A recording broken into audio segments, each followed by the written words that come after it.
20 ஆண்டுகளுக்கும் மேலாக மாநில கிளையை வழிநடத்திய கட்சியின் பொதுச் செயலாளர் அந்தோனி லோக்கிடமிருந்து பொறுப்பை ஏற்கும் புதிதாக நியமிக்கப்பட்ட நெகிரி செம்பிலான் டிஏபி தலைவர் அருள்குமார் ஒரு பெரிய பொறுப்பை ஏற்க வேண்டி உள்ளது என்று குளோபல் ஆசியா கன்சல்டிங் அரசியல் ஆய்வாளர் அமாட் ஜஹாருடின் ஜானி அகமட் சப்ரி தெரிவித்துள்ளார்.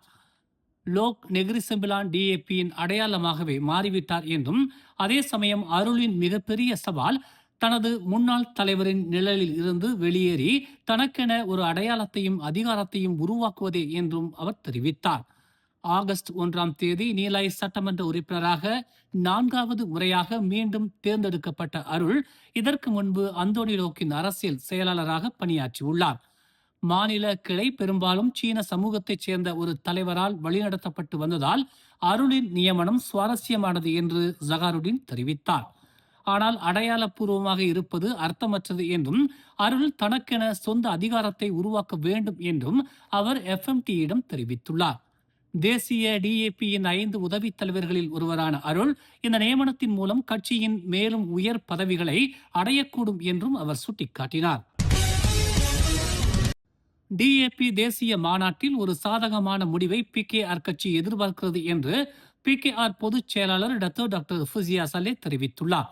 இந்த மாநாட்டில் கட்சி பிரதிநிதிகள் கட்சி ஒற்றுமை அரசாங்கத்தில் நீடிக்க வேண்டுமா அல்லது வேண்டாமா என்பதை முடிவு செய்வார்கள் என்று அவர் கூறினார்.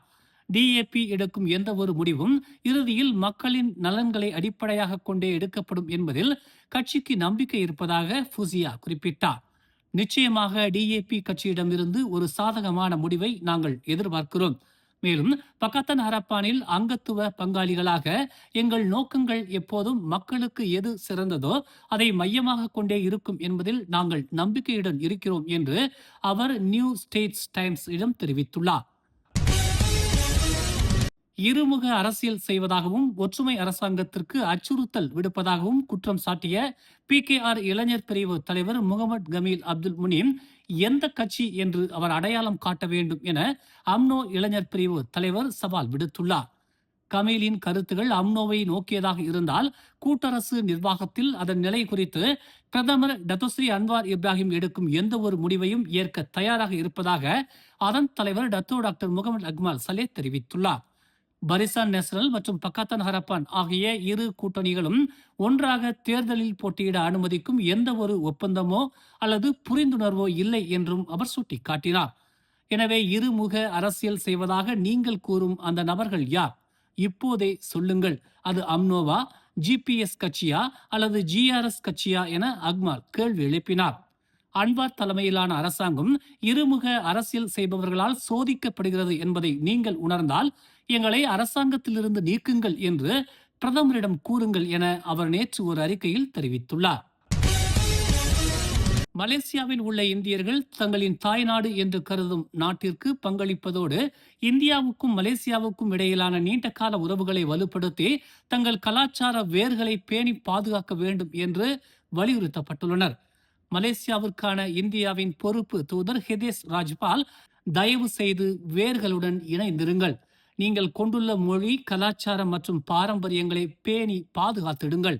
அதே நேரத்தில் இந்தியாவுக்கும் மலேசியாவுக்கும் இடையிலான அன்பான நட்பை வலுப்படுத்தும் முன்மாதிரியான குடிமக்களாகவும் குடியிருப்பாளர்களாகவும் இருங்கள் என்று அவர் நேற்று இந்திய உயர் ஆணையத்தின் 80வது இந்திய சுதந்திர தின கொண்டாட்டத்தில் தெரிவித்தார். இந்தியாவுக்கும் மலேசியாவுக்கும் இடையே வலுவான மக்கள் உறவுகள், மேம்பட்ட பொருளாதார ஒத்துழைப்பு மற்றும் பரஸ்பர ஆதரவு தேவை என்றும் அவர் அழைப்பு விடுத்தார்.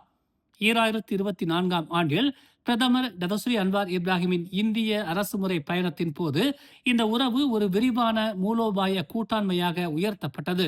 மேலும் பிப்ரவரியில் பிரதமர் நரேந்திர மோடியின் மலேசிய அதிகாரப்பூர்வ பயணத்தின் போது இது மேலும் வலுப்படுத்தப்பட்டது.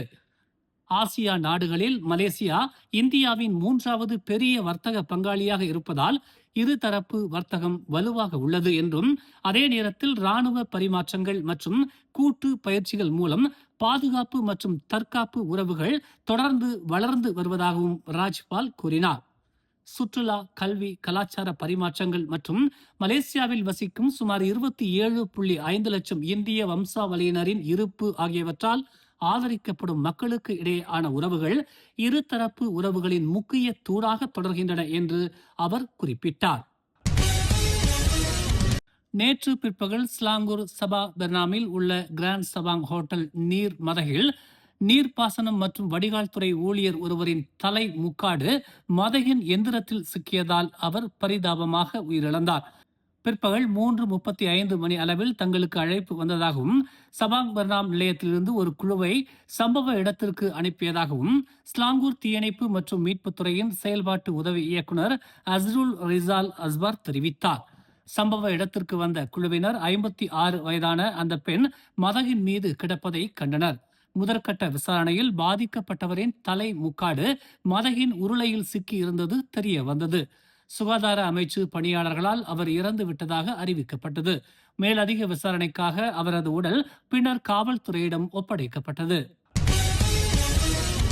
ஓம்ஸ் அறவாரியத்தின் ஆதரவில் மலர் டிவி வழங்கும் திரையிசை கண்ட இலக்கியம் 2026 போட்டியின் மாபெரும் இறுதி சுற்று வரும் ஆகஸ்ட் 29ஆம் தேதி பட்டாலிங் ஜெயா சிவிக் பல்நோக்கு அரங்கில் நண்பகல் 1 மணி முதல் இரவு 7 மணி வரை மிக பிரம்மாண்டமாக நடைபெற உள்ளது. திரையிசையில் விரவி கிடக்கும் இலக்கியத்தை நயம்பட உரைக்கும் வெற்றியாளர்களுக்கு முதல் பரிசு 5000 ரிங்கிட், இரண்டாவது பரிசு 3000 ரிங்கிட், மூன்றாவது பரிசு 1500 ரிங்கிட், மேலும் தங்கப் பதக்கமும் வழங்கப்படவிருக்கிறது. அதோடு நாட்டில் தொடர்ந்து தமிழ் தொண்டாற்றி வரும் பெருந்தகை ஒருவருக்கு சிறப்பு விருதும் தங்கப் பதக்கமும் வழங்கப்படவிருக்கிறது. திரையிசை இலக்கியம் பருக, அனைவரும் திரண்டு வருக. நாடெங்கும் தன் வசிய குரலால் ரசிகர்களை தன் வசமாக்கி வைத்திருந்த மாபெரும் கலைஞர் திரு ரகுராமன் அவர்களை விண்ணுலகம் ஏற்றுக்கொண்டு ஓராண்டு நிறைவு பெறுகிறது. தேன் அமுதம் தந்த அந்த மாய குரலோனுக்கு அஞ்சலி செலுத்தும் விதமாக இயல் இசை நாடக மன்றம் இன்று 16/8/2026 நாள் பிரிக்ஃபீல்ட்ஸ் பார்வையற்றோர் சங்க மண்டபத்தில் நினைவேந்தல் நிகழ்ச்சியை ஏற்பாடு செய்துள்ளது. சரியாக மாலை 4 மணிக்கு தேநீர் உபசரிப்புடன் தொடங்கி 4:30 மணிக்கு மேடை நிகழ்ச்சிகள் ஆரம்பமாகும். மாலை 6:30 மணிக்கு நிகழ்ச்சி நிறைவு பெறும். இந்நிகழ்ச்சிக்கு இசை தென்றல் ரகுராமனின் பாசத்திற்குரிய அபிமானி அறப்பணி வேந்தர் ஓப்ஸ்பா தியாகராஜன் தலைமை ஏற்கிறார். வாருங்கள், ஒளியை ஒளியாக்கிய அந்த உன்னத கலைஞனை போற்றுவோம். மேலும் செய்திகளை தெரிந்து கொள்ள தமிழ் மலர் இணையதளம், தமிழ் மலர் செயலி மற்றும் மலர் டிவி யூடியூப் சேனலை வலம் வாருங்கள். எங்களோடு இணைந்திருக்க மலர் டிவியை பதிவு செய்து கொள்ளுங்கள். உறவுகள் மகிழ்ந்திட விருப்பம் மற்றும் பகிர்வு சேவையை சொடுக்கிடுங்கள்.